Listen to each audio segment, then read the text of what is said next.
xool mooy opportunité bi. Bon on nous a dit que c'était avant le Covid. loolu bu fekkee argument boobu la nit mën na koo nangu. parce que je suis sûr que bu fekkoon ne si contexte bi lañ ko truc gëm naa ne président Macky Sall si boppam bu fekkoon ne après les émeutes lañ ko def. moom si boppam mooy renoncer à cet avion là. mais actuellement nii. enjeux sécuritaires yi am dans la sous-région nga xam ne ñi ngi rey président yi de manière bête. on a vu Déby mourir bêtement. kon sécurité bi day ñëw c'est quelque chose boo xam ne. mën nañ ko considérer comme une dépense de souveraineté d'autant plus que. l'erreur qu'on avait fait c'est que au temps du président Wade. jënduñu woon avion bu bees. dañoo jënd avion de seconde main. ba pare muy avion président France Sarkozy. ba pare après vers les années 2011 ñu def réfectionner ko à hauteur de milliards.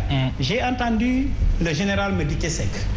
nga xam ne moo doon dawal avion wu président de la République. léegi il est conseiller à la présidence. c'est un général à la retraite. muy expliquer que ni si tu fais le rapport coût-bénéfice. am avion boo xam ne bi nii moo bees.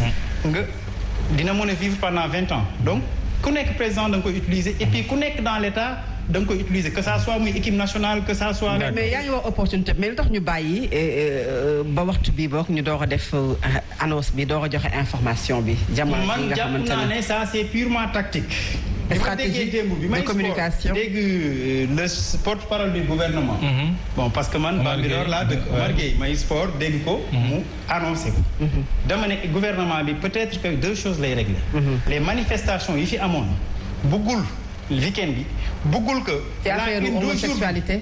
ci affaire homosexualité bëgguñu loolu nekk à la une de tous les journaux d'aujourd'hui. Pourquoi? Parce que après télégraphe yooyu la ñu yónnee au niveau des différentes ambassades. Ah oui? Ce qui va se passer après c'est que contrairement ak ñun ni ñu koy gisee.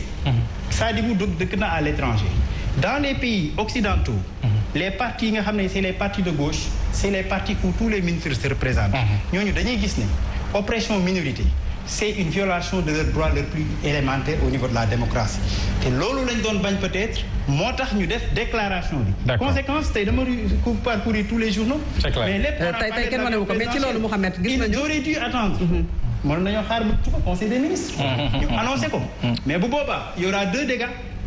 benn dégât bi mooy. l'affaire des manifestations contre l'homosexuel day am benn coup bu mu def porter régime bi ba pare avion bi ñëw.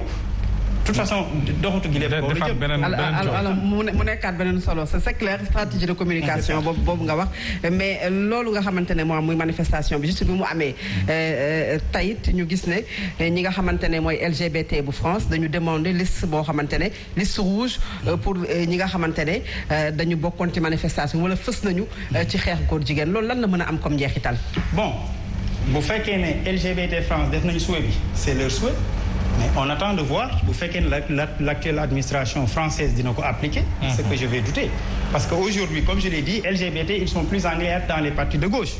et même bu ñu ko appliquer mais qu'est-ce que ça nous coûte d'aller à la France. Covid bi on a fermé la France est-ce que ça nous a empêché de vivre. il faut que ñu génne suñu bopp que nit dafa war a dem France wala mu dem Amérique wala mu dem feneen pour faju ci. Cheikh Anta Diop nee nañu làmmiñu jàmbur kenn du ci sàqami lu saf. nit da ngay gëm sa bopp comme nu ngeen koy waxee. gëm sa bopp mooy nga am la gloire du passé. am la fierté du présent. inculquer l'espoir de l'avenir pour les futures générations. très bien xam naa li ñu dese ci waxtu bariwul ñu ngi lay jégalu bu baax a baax mais bëgg nañu am réaction Sadbou par rapport ak taxawaayu gëm sa bopp ci jafe-jafe yi nga xam te ni Sénégal ñu ngi koy dund doomu Sénégal di ko naqaru di manifester contre xëy na LGBT yooyu noonu taxawaay bi ngeen ci amee la laataa ñuy brosse très rapidement local yi. waaw mais loolu dinaa ci ñëw mais dama bëgg wax sama xarit Ali Fari. bu nekkee dépense jënd avion question de souveraineté la. xanaa CFA du question de souveraineté. mooy benn. xanaa CFA monnaie boobu nga xam ne tubaab bi moo ñu ko imposé du question de souveraineté. pour ñu soppi ko am suñu monnaie bopp.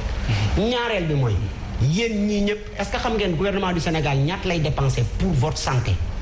par mois est-ce que xam ngeen ko. 72 francs CFA. le mois 916 francs CFA le gouvernement du Sénégal di dépenser pour chaque citoyen sénégalais mooy benn paquet Doliprane. léegi est-ce que pertinent na ci contexte boobu ngay jënd avion à 60 milliards. léegi pour ñëw ci manifestation yi. la position de gëm sa bopp reste invariable et non négociable. mbirum góor jigéen du am Sénégal tey du fi am ëllëg. et que bu nekkee association LGBT à travers le monde.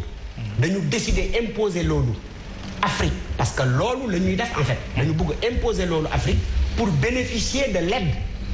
bu nekkee loolu nañu jël seen xaalis ñu téye ko. ñaareelu jàngat bi mooy bépp sénégalais bu ñu def liste rouge LGBT yi